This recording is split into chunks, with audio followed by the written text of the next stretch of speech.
Tuhan Shalom, selamat pagi. Kita berjumpa kembali saat pagi hari ini, saudaraku yang terkasih, pada hari yang baru, di hari yang ketiga bulan Juli tahun 2020 untuk merenungkan bagian kebenaran firman Tuhan,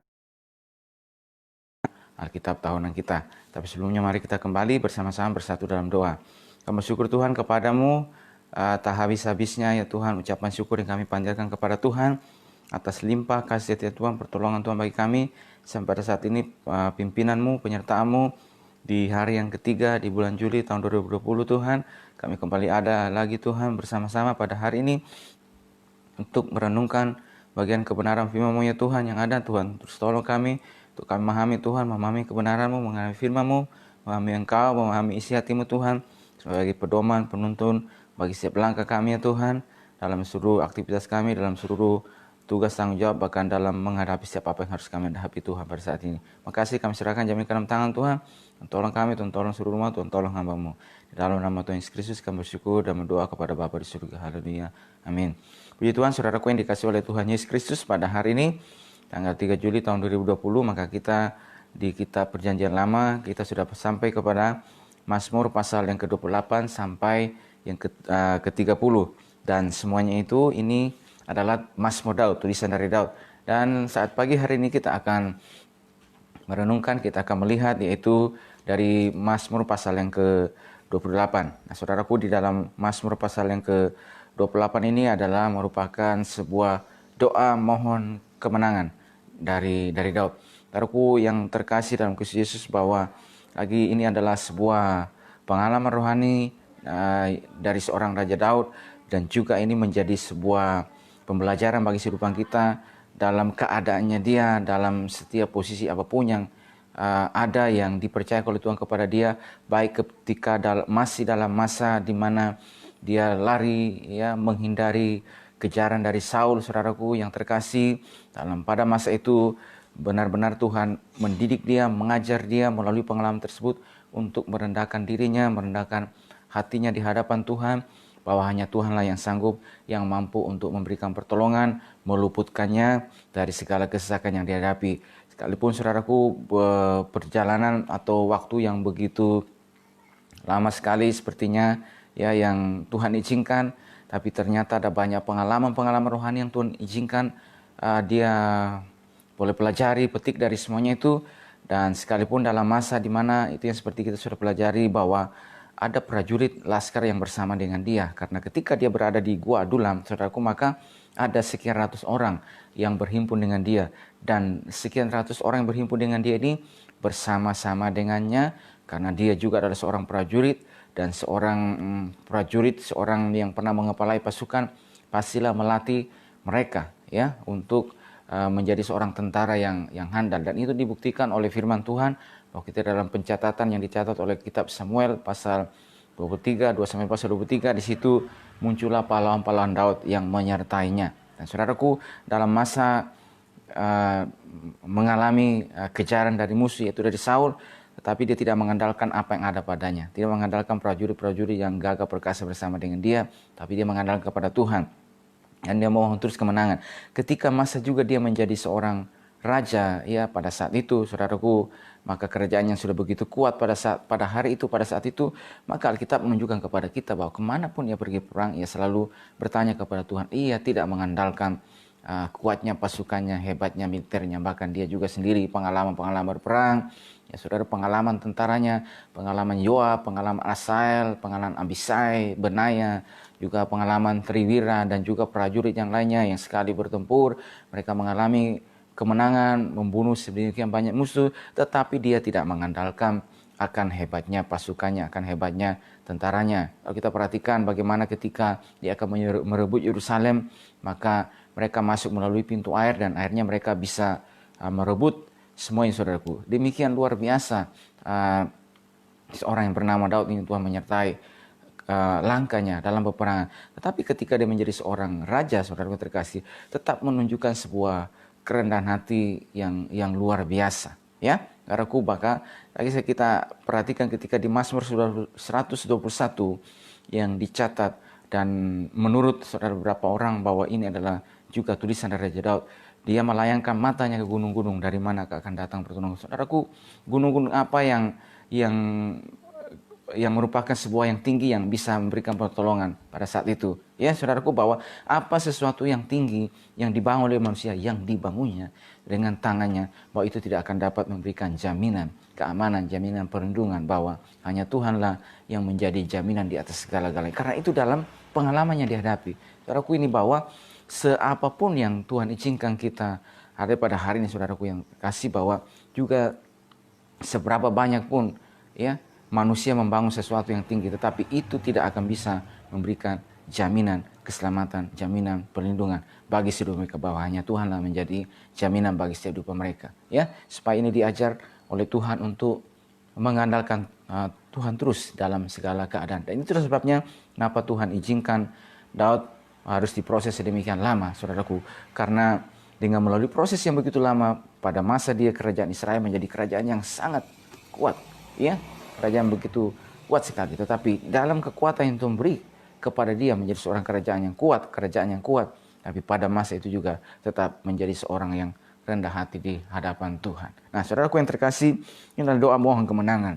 Saya akan bacakan dari ayat pertama, misalnya kita lihat, kepadamu ya Tuhan, gunung batuku, aku berseru. Janganlah berdiam diri terhadap aku, sebab jika engkau tetap membisu terhadap aku menjadi seperti orang yang turun ke dalam liang kubur. Saudara-saudaraku, di sini ada sebuah permohonan yang sungguh-sungguh kepada Tuhan. Ya, gunung batuku, ya, aku berseru. Jadi kepadamu aku mengarahkan mataku, kepadamu aku menunjukkan perhatianku, kepadamu mataku, hatiku tertuju untuk memohon bahwa engkaulah gunung batuku, ya, engkaulah tempat perlindunganku, engkaulah perisaiku, engkaulah benteng, ya, yang kuat, yang bisa menolong, yang bisa lumpuhkan, ya, yang mampu untuk melepaskan dari segala kesesakan yang saya alami, yang saya hadapi pada saat ini. Ya, manusia dan yang lainnya tidak bisa menolong. Kekuatan saya terbatas, kekuatan prajurit juga terbatas. Tetapi Engkau Tuhan yang tidak terbatas ini, yang adalah gunung batu yang kuat, yang mampu, yang sanggup untuk menjadi pertolongan, menjadi perisai bagi kehidupanku. Karena itu kepadamu mataku, hatiku tertuju. Ya, kepadamu senantiasa aku mengarahkan setiap hatiku, dan di sini katakan janganlah berdiam diri terhadap aku. Sebuah permohonan yang sungguh-sungguh kepada Tuhan. Tuhan, jangan berdiam diri. Ya, lihatlah keadaanku, apa yang kuhadapi pada hari ini. Jangan berdiam diri, segera turun tangan untuk menolong, melepaskan aku dari kesesakan. Sebab jika engkau tetap membisu terhadap aku menjadi seperti orang yang turun ke dalam liang kubur. Jika Tuhan tetap membisu, tetap berdiam diri, aku akan menjadi seperti orang yang turun ke dalam liang kubur. Ya, saudaraku, bahwa ini adalah ada sebuah doa permohonan yang sungguh-sungguh, ya, kepada Tuhan, untuk memohon supaya Tuhan jangan berdiam diri atasnya, ya, supaya dia jangan sampai turun ke dalam liang kubur. Nah, saudaraku terkasih di dalam Kristus Yesus, bahwa dari sini kebenaran firman Tuhan lagi pergi menegaskan kepada kehidupan kita di dalam perjalanan hidup yang kita hadapi, di dalam setiap kesesakan yang kita alami, saudaraku. Terkadang sepertinya Tuhan diam, ya, dan tidak memberikan jawaban, dan belum berbicara apa-apa kepada setiap kehidupan kita. Tetapi belum berbicaranya, diamnya Tuhan bukan berarti dia tidak mau dengan kita, tetapi dia ingin melihat, menguji setiap kehidupan kita. Apakah dalam masa tersebut, dalam posisi tersebut, mata kita, hati kita tetap tertuju hanya kepada dia, bahwa dia adalah gunung batu kita, dia adalah perisai kita, dia adalah benteng yang kuat, ya, atas setiap kehidupan kita, ya. Karena itu dalam posisi itu, saudaraku, yang dilakukan oleh Daud pada masa berdiam dirinya Tuhan kepadanya. Pada masa itu juga dia tetap mengarahkan hatinya, mengarahkan pandangannya, mengarahkan matanya tetap kepada dia, tertuju kepada dia. Tuhan, aku percaya kepadamu, aku yakin kepadamu bahwa engkaulah perisaiku, dan Tuhan segera turun tangan, segera menolong saya. Hanya Tuhan yang sanggup, hanya Engkau yang mampu untuk menolong saya, untuk melepaskan saya dari segala apa yang kusaki. Dan saudara, kita juga teryakin dan percaya juga, saudaraku yang dikasih oleh Tuhan, bahwa ketika mata kita, hati kita, saya dan saudara terus tertuju kepada Tuhan, maka hanya Dia yang sanggup untuk menolong setiap kehidupan kita, karena Dia adalah perisai, ya, gunung batu yang begitu kuat, ya, yang akan menjadi pertolongan bagi setiap kehidupan kita. Dan juga saudara-saudaraku terkasih, ketika kita juga mungkin bergumul, ya, mendoakan untuk, ya, siapa yang kita gumulkan, untuk apa yang kita lihat, baikkah kepada keluarga kita, kepada tempat di mana kita berada, apa menjadi doa kita, apa menjadi permohonan kita. Mari kita arahkan hati kita, tangan kita, mata kita kepada Tuhan untuk memohon, berseru kepadanya bahwa hanya Dialah yang mampu untuk memberikan kemenangan, memberikan keluputan atas setiap apapun yang Tuhan izinkan kita luhati di hati. Dan pada masa itu juga kita belajar, saudaraku, berdiam dirinya Tuhan bukan berarti Dia tidak mendengar setiap seruan doa kita, saudaraku, tetapi ada waktunya, ada masanya Tuhan akan turut campur tangan atas setiap kehidupan kita. Nah, kalau pada masa situasi tersebut, berarti apa yang kita mesti lakukan? Apa yang kita kerjakan? Berarti tetap mengikuti cara kerja Tuhan, mengikuti cara Dia menuju hidup kita. Pasrahkan kehidupan kita kepada Tuhan. Lalu kalau di dalam bagian yang lain dikatakan oleh Daud juga bahwa berdiam dirilah di hadapan Tuhan dan nantikanlah Dia, berdiam diri dan tetaplah setia. Ini adalah sebuah pengalaman, ya, di dalam Mazmur pasal yang ke-37 bahwa dia mengatakan di situ, jangan marah karena orang fasik, jangan marah karena orang yang berhasil dalam kehidupannya. Artinya apa? Jangan sampai engkau menjadi marah, iri hati karena melihat keberhasilan akibat daripada perbuatan fasik yang dilakukan oleh orang-orang tersebut. Tetapi engkau tetap berdiam diri dan nantikan Dia dan berlaku setia dan bergembiralah karena Tuhan. Ya, saudara yang terkasih, artinya apa? Pada masa itu tersebut jangan sampai kita tergoda, saudara dan saya tergoda untuk mencari jalan keluar, jalan pintas menurut cara kita sendiri. Tetapi kita mengikuti cara kerja Tuhan. Cara kerja Tuhan. Saudaraku yang terkasih, bahwa sekali lagi dalam masa-masa tersebut ada saja pelajaran-pelajaran rohani yang Tuhan izinkan. Karena saudaraku, bahwa di dalam firman Tuhan, kita pengkhotbah juga mengatakan bahwa segala sesuatunya ada masanya. Dan ada waktu yang terindah bagi setiap kehidupan kita untuk Tuhan turun tangan atas kehidupan kita. Dan lebih lagi, di dalam masa-masa itu ada banyak pelajaran-pelajaran yang kita bisa pelajari. Pelajaran-pelajaran rohani yang kita bisa petik dari sana. Ya. Kemarin kita sudah belajar bahwa orang yang takut akan Tuhan, maka Tuhan bergaul karib dengan dia. Maka rahasia firman-Nya akan diberitahukannya kepadaku, jadi kepada mereka. Jadi artinya apa? Setiap kehidupan kita yang takut akan Tuhan, yang ketika diperhadapkan dengan situasi yang sukar, saudaraku, beban dan seterusnya, saudaraku, dan kita tetap takut akan Tuhan, bergaul karib, maka saudaraku, rahasia firman-Nya akan diberitahukan. Jadi pada masa itu, saudaraku yang terkasih, maka ada semacam penyingkapan kebenaran, ya, yang Tuhan bisa singkapkan kepada kita. Dengan kita mulai membaca firman Tuhan, maka firman Tuhan mulai tersingkap atas setiap kehidupan kita, atas apa yang kita, sehingga kita, saudaraku yang terkasih, memperoleh sebuah pemahaman, ya, tentang Tuhan, pemahaman tentang firman-Nya, dan juga tidak hanya pemahaman secara pengetahuan juga, tetapi dalam pengalaman perjalanan kehidupan rohani kita. Ya. Dan dalam pengalaman ini, saudaraku, ini akan sangat berguna, ya, dalam kehidupan kita, dan juga saudaraku menjadi berguna juga supaya nantinya dimanapun Tuhan bawa kehidupan kita, dimanapun Tuhan hadirkan saya dan saudaraku, pengalaman-pengalaman rohani ini, baik melalui pemahaman kebenaran firman Tuhan yang tersingkap bagi kehidupan kita, dan juga melalui pengalaman-pengalaman rohani, pengalaman-pengalaman ini juga saudaraku dapat menjadi sebuah kesaksian, dapat juga menjadi sebuah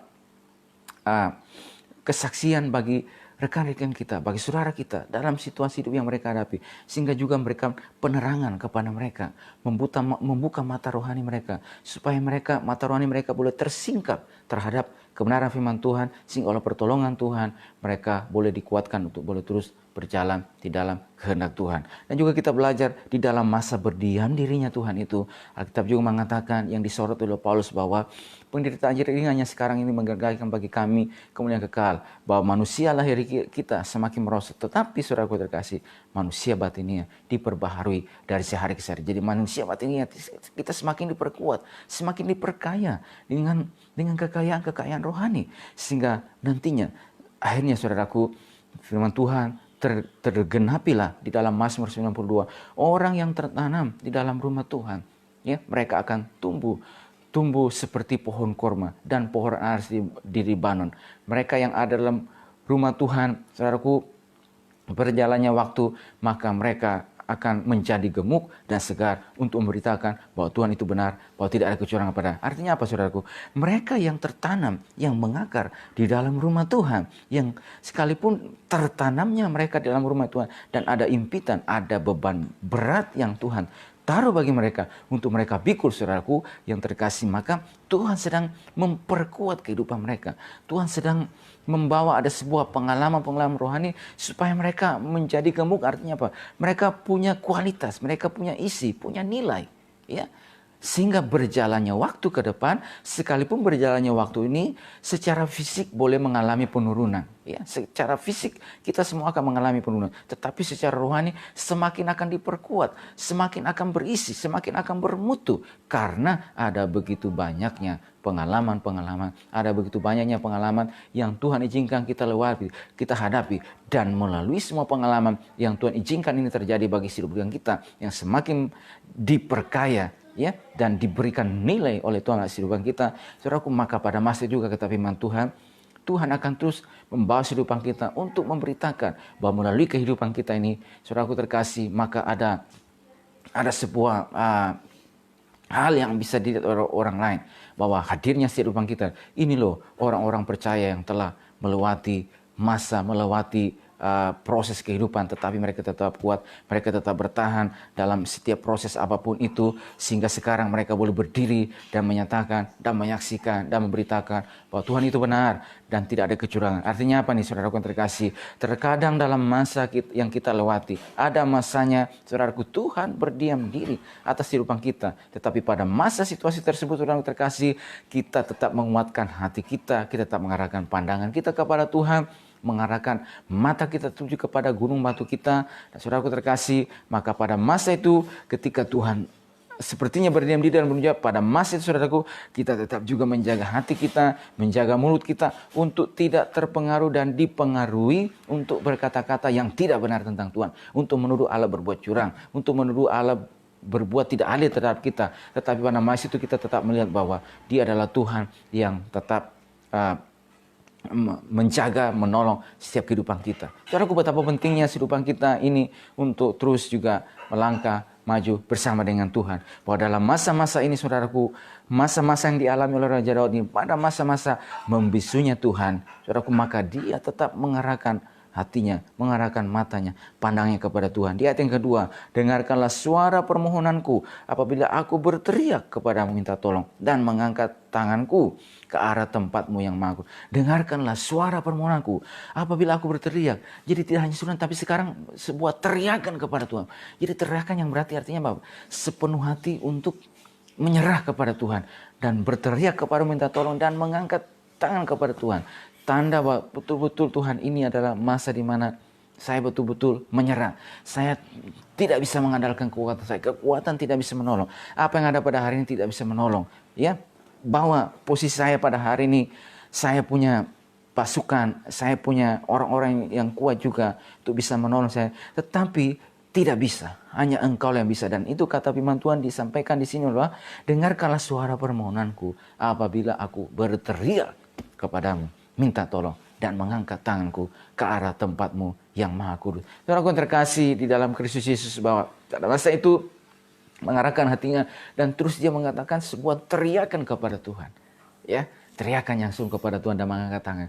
Saudaraku yang terkasih, juga ini pelajaran bagi kehidupan kita, saudaraku yang terkasih, untuk kita bersungguh-sungguh untuk berharap dan memohon kepada Tuhan dengan sebuah teriakan, dengan sebuah seruan yang kuat, yang nyaring, Tuhan, tolonglah atas kehidupan kami. Lihatlah situasi kami. Lihatlah apa yang kami hadapi. Lihatlah kami ya Tuhan. Lihatlah keluarga kami. Lihatlah tempat di mana kami berada. Lihatlah kepercayaan Tuhan beri kepada kami. Lihatlah apa yang kami bangun pada hari ini Tuhan.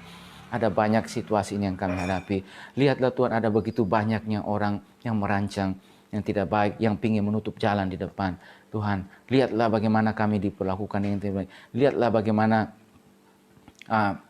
perkataan-perkataan yang terus menyerang kehidupan kami dan seterusnya. Saudaraku, dengan teriakan yang nyaring kepada Tuhan, ya, ke arah tempat yang maha kudus. Dan saudaraku yang terkasih, inilah yang dilakukan oleh Daud Ya, inilah yang dikerjakan. Dan ini juga menjadi sebuah pelajaran rohani bagi setiap kehidupan kita. Saudaraku terkasih, bahwa di dalam masa yang kita lewati, terkadang sekali lagi Tuhan berdiam diri. Tapi berdiamnya Tuhan bukan berarti dia tidak mendengar. Tetapi dia sedang menantikan saatnya, saat Tuhan turun tangan untuk menolong. Dan saat itu adalah saat yang terindah bagi setiap kehidupan kita. Arahkan setiap langkah saudara, arahkan setiap mata kita, arahkan setiap pandangan.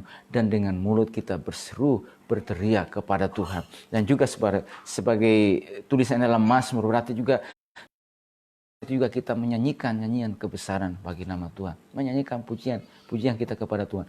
Bukan pujian-pujian kekalahan. Bukan pujian-pujian tanpa pengharapan. Tetapi pujian-pujian rohani yang diilhami oleh firman Tuhan, kuasa untuk kita boleh nyanyikan kepada Tuhan. Supaya saudaraku, pada masa itu saudaraku, hati dan pikiran kita dipenuhi dengan sukacita kepada Tuhan.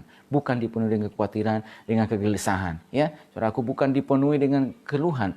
Bukan dikuasai dengan keluhan. Tetapi dipenuhi dengan pujian kepada Tuhan. Karena dengan pujian kepada Tuhan, ini akan mempengaruhi supaya hati ini tetap bergembira. Karena firman Tuhan mengatakan, hati yang gembira adalah obat yang manjur. Ya, supaya sampai kita dilemahkan oleh pikiran bahwa saya terus dalam kondisi yang kenapa Tuhan menjawab. Tetapi saudaraku yang terkasih, bahwa pikiran kita, hati kita dipenuhi dengan firman Tuhan. Ya, pikiran yang telah diubahkan, yang telah ditransformasi oleh firman Tuhan.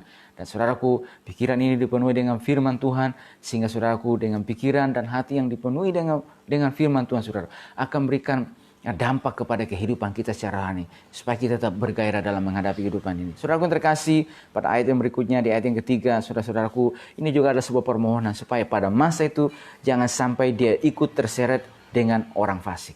Jangan sampai dia berbuat fasik. Jangan sampai dia mencari jalan menurut kefasikan, ya, atau orang yang melakukan kejahatan, ya. Artinya apa?